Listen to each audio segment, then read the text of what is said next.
drama à voir absolument sur Netflix. Ça fait plus d'un mois que j'avais pas fait ce genre de vidéo. Je sais que vous me le demandez pas mal sur Insta, donc voilà. Et évidemment, j'étais obligée de vous parler de Itaewon Class. Donc il y a une vidéo qui va sortir à son sujet dans pas très longtemps, soit ce week-end, soit en début de semaine prochaine. Donc je vais pas trop développer non plus, surtout que de toute manière, il faut absolument pas que je vous spoil. Mais c'est vraiment un des dramas de 2020 qu'il faut que vous voyez absolument. Ce drama a eu tellement de succès et je fais partie des personnes qui ne tarissent pas d'éloges à son sujet tellement je l'ai aimé. T'as un scénario vraiment qui est plein de rebondissements, t'as le temps également d'apprendre à connaître nos personnages, t'as énormément de choses qui sont dénoncées comme par exemple le racisme, on parle aussi des personnes transgenres, on parle des couples avec des grandes différences d'âge, bref on parle d'énormément de choses qui font du bien et dont on devrait encore davantage parler. T'as vraiment une réalisation tellement qualitative, une scénographie qui est juste ouf, donc bref il y a bientôt une vidéo qui va sortir sur le sujet, je vous laisserai aller la voir. Et puis j'étais obligée de vous parler de The Last Impress, qui est un drama que j'avais vraiment adoré l'année dernière. Je vous en ai beaucoup parlé d'ailleurs en 2019, mais je me suis dit qu'une petite couche supplémentaire ça ne faisait jamais de mal. Dans ce drama t'as un scénario incroyable, une multitude de personnages hyper complexes et hyper bien écrits, un cadre magnifique puisque la quasi-totalité du drama se passe à huis clos dans un palais, et une réalisation de grande qualité. Ça raconte l'histoire d'une jeune femme qui rêve de devenir actrice et qui va voir sa vie totalement basculer lorsque l'empereur de Corée va tomber amoureux d'elle et lui proposer de l'épouser. Elle a l'impression de vivre un conte de fées, elle est super contente, elle arrive au palais et là, c'est le cauchemar. Elle se rend compte que l'empereur l'a épousée pour camoufler un meurtre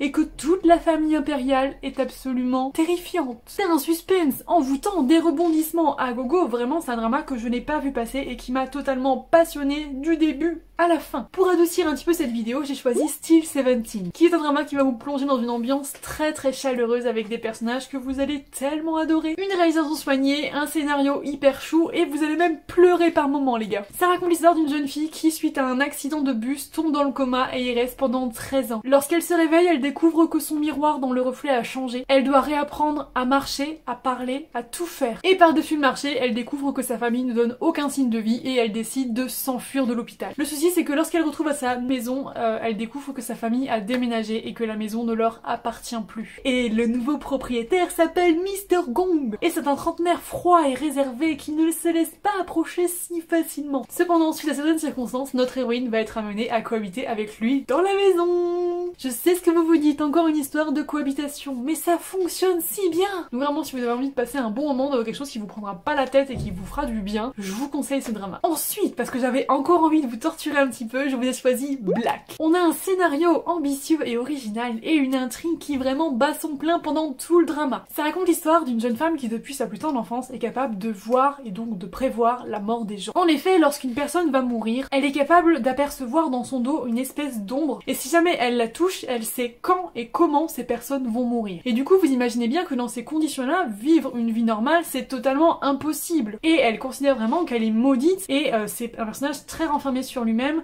C'est un personnage qui n'a quasiment pas de contact avec l'extérieur, qui est très solitaire et qui vraiment m'a fait si mal au cœur. Mais sa vie va être chamboulée par l'arrivée d'une faucheuse nommée Black qui est froide et hautaine et qui va prendre possession du corps d'un humain afin de retrouver un coéquipier qui s'est enfui. Sauf que le don de l'héroïne va lui paraître très pratique et du coup il va se rapprocher d'elle pour l'utiliser. Vous allez plonger dans une gigantesque enquête à suspense avec des personnages qui sont torturés, des personnages qui sont très tristes. Le drama est vraiment très sombre, hein. Vous avez des scènes assez violentes d'ailleurs, attention. Et c'est un drama qui m'a vraiment pris aux tripes et que j'ai adoré, que j'ai même dévoré. Petit bémol avec la fin qui est complètement ratée, mais bon on va leur pardonner parce que les autres épisodes étaient tellement terribles. Et puis je vous ai choisi Crash Landing on You dont je vous ai parlé récemment, n'hésitez pas à aller voir mon avis complet, qui est un drama qui pareil a vraiment eu un énorme succès en ce début 2020. Ça raconte l'histoire d'une jeune femme issue d'une famille très riche qui a décidé un peu de renier sa famille pour vraiment créer sa propre société et vivre par elle-même, et qui, alors qu'elle pratique le parapente, va être entraînée dans une horrible tempête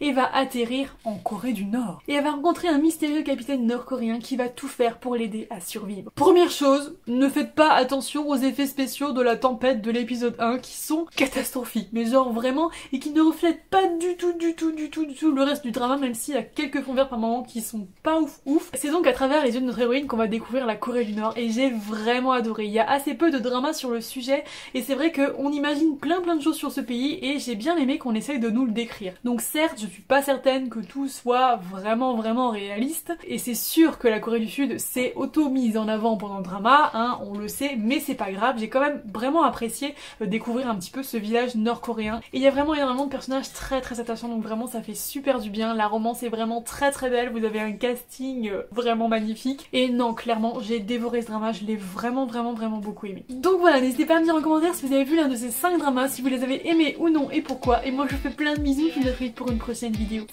Popo, bye bye.